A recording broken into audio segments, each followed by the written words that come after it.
জীবন। এই জীবন আসলে কি?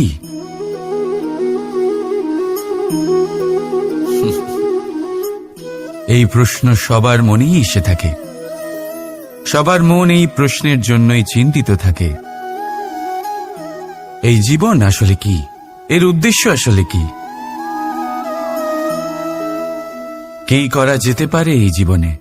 এই জীবন কি কিছু পাওয়ার, নাকি এই জীবন কিছু হারাবার? এই জীবন কি আসলে সেটাই যেখানে আমাদের পরমাত্মার খোঁজ করা উচিত, নাকি আমাদের ধাবিত করা উচিত নিজেদের স্বপ্নের লক্ষ্যে? এই জীবন আসলে কি? এই জীবন আসলে অত্যন্ত সরল। এ হলো শান্ত জলের মতো, একটা আয়নার মতো। এই জীবন, এই জীবন আসলে ঠিক যেন এক আয়নার মতো। আয়না কি করে? আপনাকে সেটাই দেখায় যা আপনি করে থাকেন। আপনি হাসি মুখে আয়নার দিকে তাকান, আয়না আপনাকে আপনারই মুখ দেখাবে, সেই হাসি সমেত। আপনি রেগে গিয়ে আয়নার দিকে তাকান, আয়না আপনাকে সেটাই দেখাবে। আপনি প্রসন্নভাবে হেসে আয়নার দিকে তাকালে আয়না আপনাকে সেটাই দেখাবে। এটাই হলো জীবন, একটা আয়নার মতো। আপনি এটা ভাববেন না যে এই জীবন আপনাকে কি দিয়েছে, বরং এটা ভেবে দেখুন যে আপনি এই জীবনকে কি প্রদান করেছেন। যদি আপনি এই জীবনকে সুখ প্রদান করেন, আনন্দ দিতে পারেন, ভালোবাসা দিতে পারেন, তাহলে এই জীবনও আপনাকে সুখ, আনন্দ আর ভালোবাসাই দেবে। তাহলে আসুন এই সুখ, আনন্দ আর ভালোবাসা দিয়ে বলুন, রাধা রাধা। জীবনে কখনো কখনো আপনি কি অর্জন করেছেন, তার থেকেও বেশি গুরুত্বপূর্ণ হলো এটা যে আপনি কি ত্যাগ করেছেন। কিন্তু কোন কোন বিষয়ে সাবধান থাকতে হবে তা মন দিয়ে শুনুন। জীবনে যখনই আপনি আপনার লক্ষ্য স্থির করবেন, তখন ভ্রম থেকে সাবধান থাকুন, কারণ তা আপনাকে লক্ষ্যভ্রষ্ট করে দিতে পারে। যখন যাত্রা করবেন, তখন আলস্য থেকে সাবধান থাকুন, কারণ সেটা আপনাকে আপনার যাত্রা পূরণ করতে দেবে না। যখনই ন্যায় করবেন, তখন বন্ধুদের থেকে সাবধান থাকুন, কারণ তারা আপনার ন্যায় করার ক্ষমতা দুর্বল করে দিতে পারে। যখনই সাফল্য লাভ করবেন, অহংকার থেকে সাবধান থাকুন, কারণ তা আপনার সাফল্য আপনার কাছে বেশি দিন ধরে রাখতে দেবে না। আর যখনই আপনি প্রেম করবেন, নিজের থেকে সাবধান থাকুন, কারণ আমি আপনাকে কখনো আমরা হতে দেবে না। রাধা রাধা। সাপ, এই শব্দটা শুনলেই মনের মধ্যে এক ধারণা তৈরি হয়, বিষে ভরা, ফোঁস আওয়াজ করা এক ভয়ানক জীব। যদি এই সাপ কারোর বাড়িতে ঢুকে পড়ে, কোলাহল সৃষ্টি হয়ে যায়, লোকে সুরক্ষিত স্থান খুঁজতে থাকে, ভিড় জমা হয়ে যায় সেই সাপের প্রাণ নেওয়ার জন্য।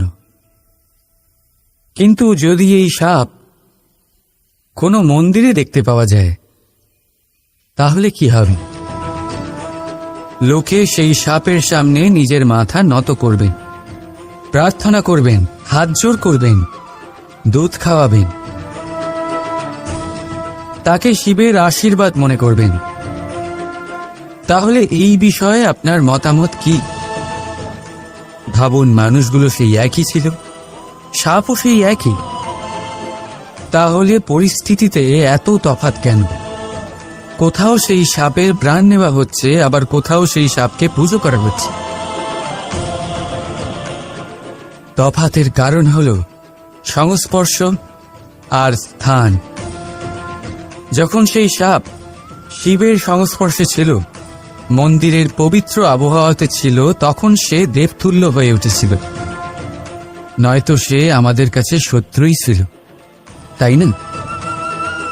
তাই নিজের জীবনে সংস্পর্শ আর স্থানের চয়ন খুব ভেবেচিন্তে করুন, কারণ এই সংসার আপনার ব্যক্তিত্বের আন্দাজ আপনার সংস্পর্শ থেকেই করবে।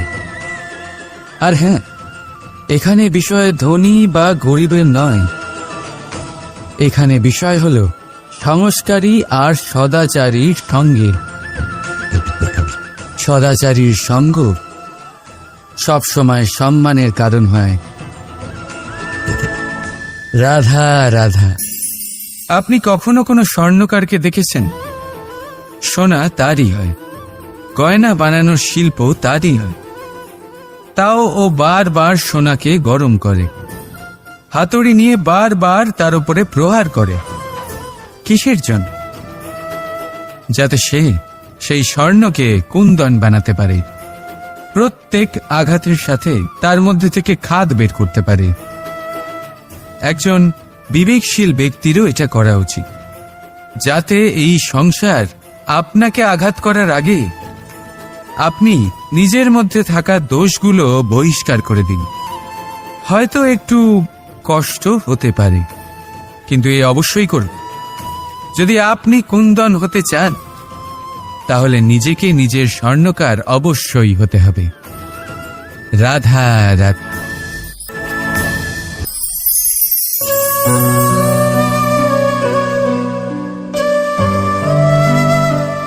নারী,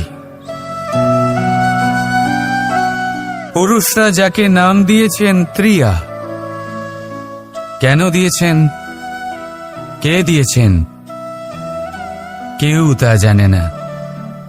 কথায় আছে, পুরুষরা ভাবেন যে ত্রিয়া, ভাবেন একরকম, বলেন অন্য কিছু, আর করেন অন্য কিছুই। কিন্তু সত্যিটা কি এটাই? আসল সত্যি হলো এটাই যে ত্রিয়া হলো সেই চরিত্রহীন পুরুষ আর কেউ নয়। সেই পুরুষ যারা নারীকে বলেন যে আপনি হলেন মা, আপনি হলেন দেবী, আপনি হলেন বোন, আর ভাবেন কি? ভাবেন যে এই নারী হলো আমাদের পায়ের ধুলো আর কিচ্ছু নয়। আর কি করেন? ওনাদের মাথায়, ওনাদের খোপায় মালা পরিয়ে দিয়ে ভাবেন যে ওনারা হলেন তাদের পায়ের ধুলোর সমান। একজন নারীর সম্মান ভঙ্গ করেন, তাদের দাসী মনে করেন। ভুলবেন না, যত্র নারী আস্ত পূজ্যন্তে রমন্তে তত্র দেবতা। অর্থাৎ যেখানে নারীকে পুজো করা হয় সেখানে ঈশ্বর বাস করেন, আর যেখানে নারীকে অপমান করা হয় সেখানে ঈশ্বর এবং ভাগ্য এই দুই রুষ্ট হয়। মনে রাখবেন, যদি নারী কল্যাণকারী হতে পারেন, তাহলে নারী মহাচণ্ডী রূপও ধারণ করতে পারেন। যদি একজন নারী মাতা হয়ে জন্মদান করতে পারেন, তাহলে নারী মৃত্যু হয়ে বিনাশও করতে পারেন। যেখানে নারী অপমানিত হবেন, সেখানে মহান ভারতও মহাভারতের পথে অগ্রসর হতে পারে।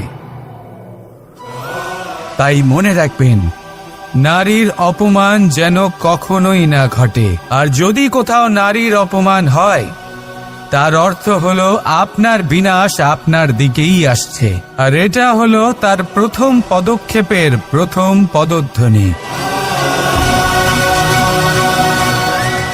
রাধা রাধা। ছেলেবেলা। এবার ছেলেবেলার বিষয়ে আর কি বলি, অত্যন্ত বিশেষ হয় এই ছেলেবেলা। সেই সময়ের অনেক কথা আমাদের আজও মনে আছে আর সারা জীবন মনে থাকবে। এমন কোনো কথা, যেমন কিছু একটা ঠাট্টা করেছিলাম, যাতে মাতা পিতা এত রেগে গেছিলেন যে সেদিন হয়তো আমাদের খেতেই দেননি। এরকম হয়, আর আমার সাথেও তা হয়েছে।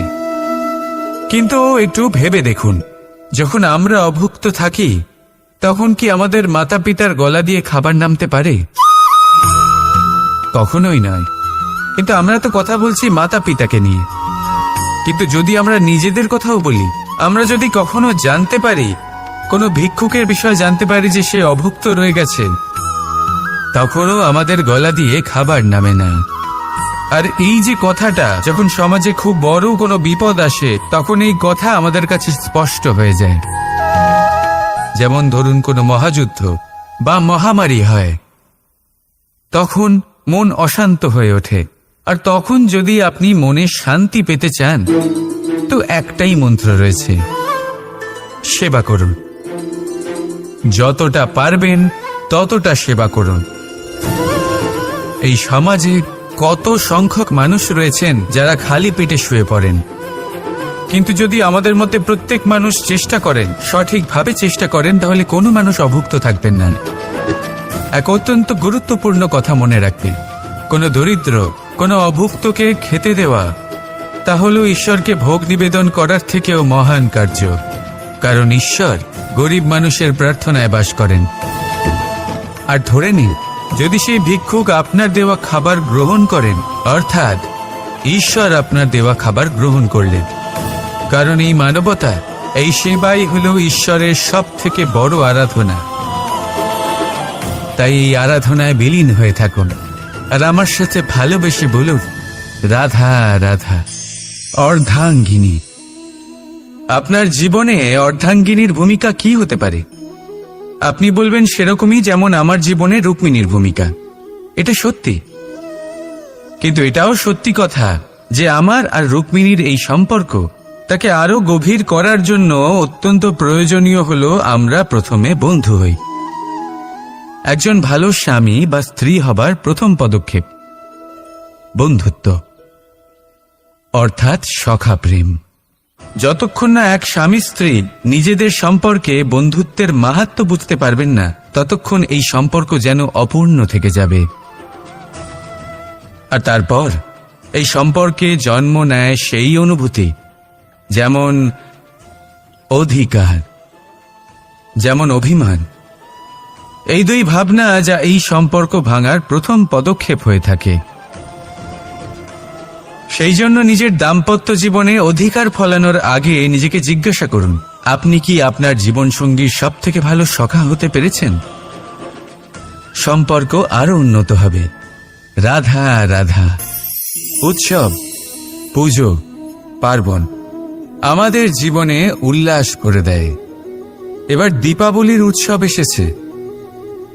আপনি কখনো ভেবেছেন যে এইসব উৎসব যেমন গুরু পূর্ণিমা, দোল, রাখি বন্ধন, এইসব পূর্ণিমার দিনে অনুষ্ঠিত হয়, যখন চাঁদ আকাশে পুরোপুরিভাবে দেখা যায়।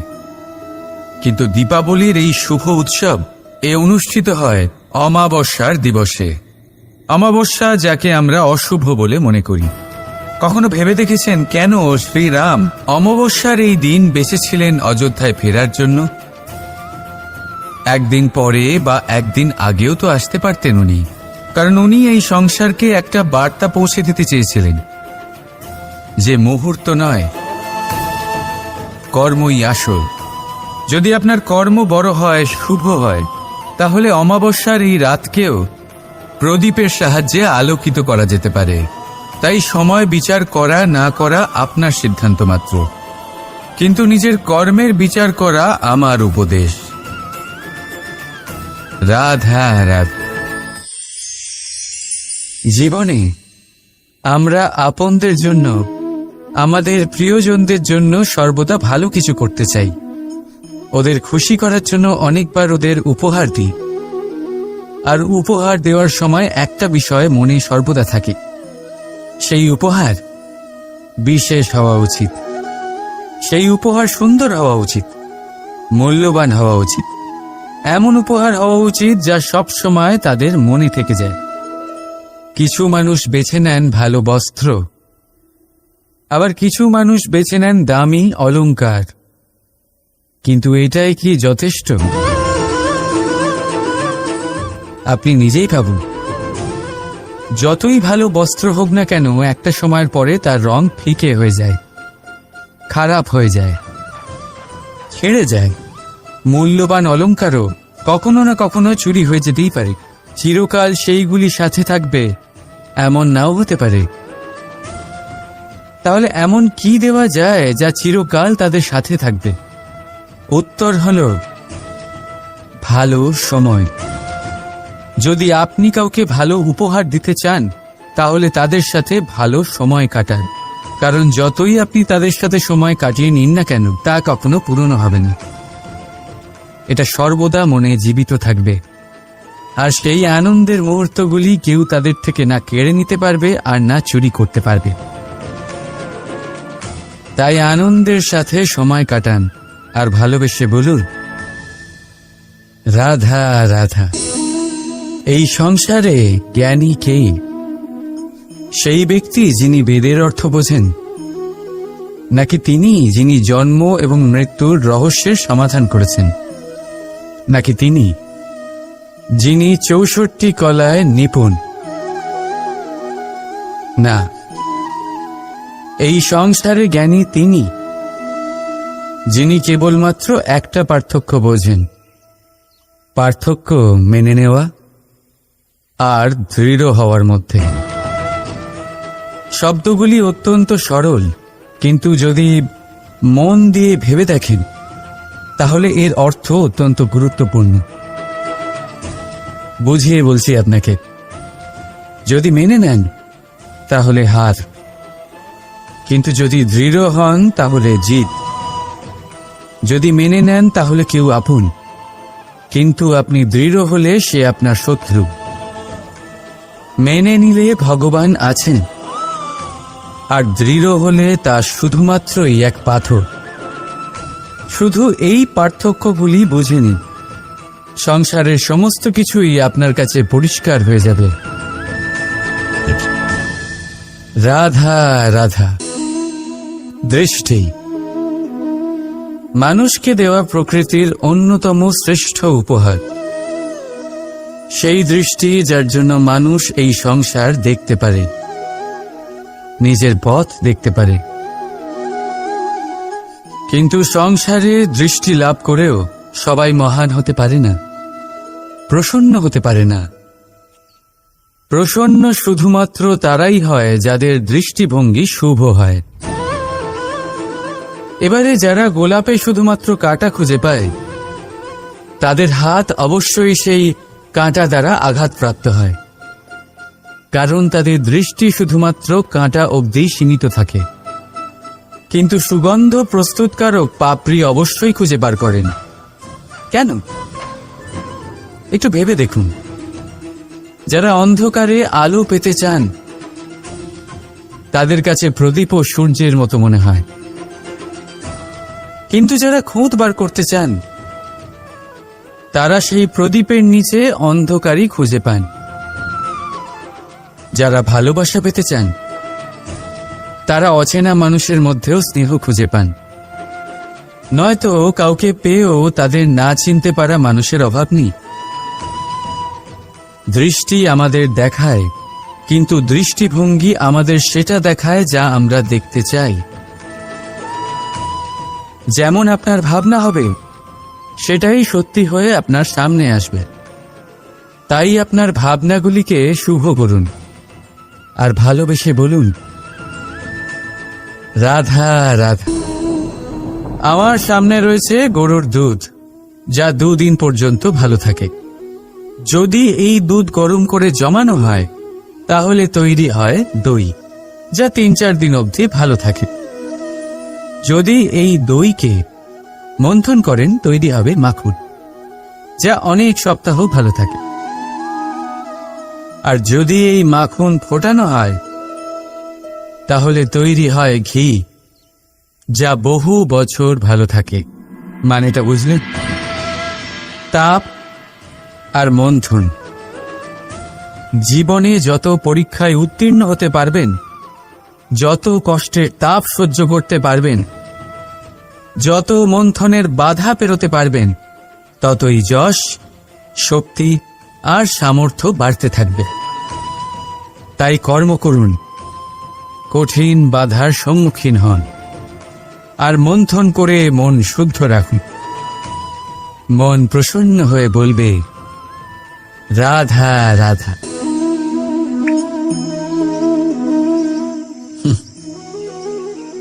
আকাশ থেকে ঝরে পড়া বৃষ্টির ফোঁটা বড়ই শীতল, মিষ্টি আর পবিত্র হয়, কিন্তু সবার ভাগ্য ভিন্ন ভিন্ন হয়। এবারে দেখুন, যদি কোনো ফোঁটা কলা পাতায় পড়ে তা শিশির হয়ে থেকে যায়। প্রকৃতির সৌন্দর্য বাড়ায়, প্রাণীদের তৃষ্ণা মেটায়। যদি কোনো ফোঁটা ঝিনুকে পড়ে তা মুক্ত হয়ে যায়, আর যদি কোনো ফোঁটা সাপের মুখে পড়ে তাহলে তা বিষ হয়ে যায়। এখানে সবার উৎপত্তি একই, কিন্তু গুণ ভিন্ন ভিন্ন হয়। কেন? কি কারণ এটার? কারণ হলো সংস্পর্শ। সংস্পর্শ বড়ই প্রভাবশালী হয়। চাইলে সে আপনার উত্তরণ ঘটাতে পারে, আবার চাইলে আপনার পতনও ঘটাতে পারে। এবার বৃষ্টির ফোঁটা এটা চয়ন করতে পারে না যে তার সংস্পর্শ কি হবে, তার ভাগ্য কি হবে। কিন্তু আমরা তো মানুষ, আমরা তো আমাদের সঙ্গ বাঁচতে পারি। তাই ভাবনা চিন্তা করে নিজের সঙ্গ বাছুন। এই চয়ন কিন্তু আপনারই, আর এর পরিণামও আপনাকেই ভোগ করতে হবে। রাধা রাধা। এই ফল দেখতে পাচ্ছেন আপনি? সবাই জানে এই ফলের থেকে বেরোনো বীজ একটা নতুন বৃক্ষকে জন্ম দেবে, যেই নতুন বৃক্ষ আবার এমন এক ফলের জন্ম দেবে। কিন্তু আপনি কি কখনো ভেবে দেখেছেন ফল আর বীজের সম্পর্ক এতই গভীর, অথচ বৃক্ষের মূল আর বৃক্ষের শাখার মধ্যে এত দূরত্ব কেন? কারণ দূরত্ব অতি আবশ্যক। যদি আপনি কাউকে নিজের কাছে চিরকালের জন্য রাখতে চান, তখন তাদের থেকে দূরত্ব কিছু সময় দরকারি। এই দূরত্বই হলো সেই কারণ যার জন্য আপনি আপনার সঙ্গীর মাহাত্ম্য বুঝতে পারেন। এই দূরত্বের জন্যই আপনি আরো প্রেরণা পান যাতে তাদের সাথে আবার দেখা হয়। আর সেই জন্য মনে রাখবেন, দূরত্ব কখনোই খারাপ নয়।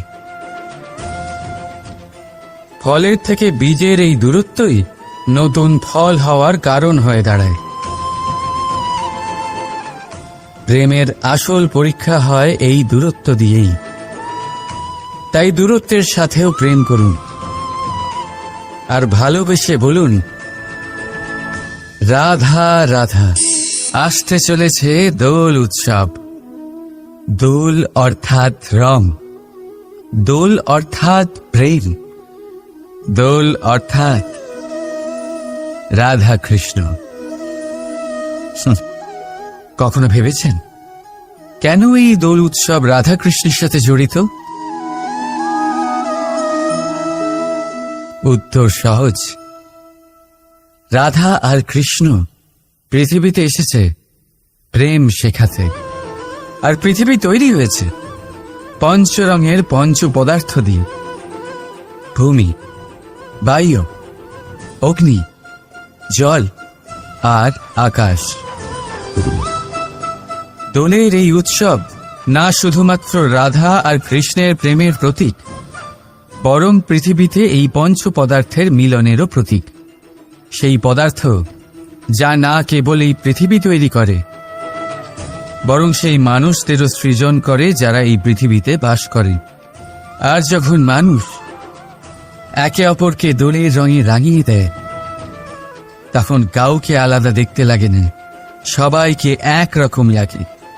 কারোর মুখ দেখা যায় না, যদি কিছু দেখা যায় তা শুধু এই রং, প্রেমের রং, উল্লাসের রং, পৃথিবীর নির্মাণকারী পঞ্চ পদার্থের রং। তাই বয়ে যান এই রঙের নদীতে, আর গড়ে তুলুন এই সম্পর্ক এক নতুন উদ্যম। শুভ দোলযাত্রা। আর হ্যাঁ, ভালোবেসে বলুন, রাধা রাধা। রাধার সাথে যখন আমি ফুলের দোল খেলেছিলাম, তখন সেই অনুভূতি অন্যরকম ছিল। পুষ্প মানে ফুল, তাদের উপরে বর্ষানো হয় যারা বিজয়ী হয়ে ফেরেন, যাদের পদক্ষেপ শুভ হয়, যারা পবিত্র হন। এবার যে প্রেমিক নিজের প্রেমিকার হৃদয় হরণ করে নেয়,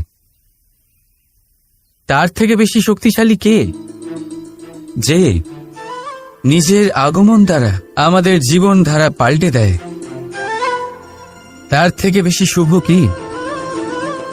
আর যে এসে আমাদের মনের কষ্ট লাঘব করে তাতে প্রেমের রং ভরে দেয়, তার থেকে বেশি পবিত্র কে? তাই সেই প্রত্যেক ব্যক্তি যিনি আপনার কাছে প্রিয়, যাদের আপনি ভালোবাসেন, তা তিনি আপনার মা হন, বাবা হন, বন্ধু হন, ভাই বোন হন, গুরু হন, তাদের উপরে পুষ্প বর্ষালে না শুধুমাত্র আপনার মান বাড়ে, বরং তাদের মনও আনন্দে ভরে যায়। কারণ রঙের সাথে যখন সুগন্ধ মিশে যায়, তখন আনন্দ দ্বিগুণ নয়, শতগুণ বেড়ে যায়। রাধা রাধা।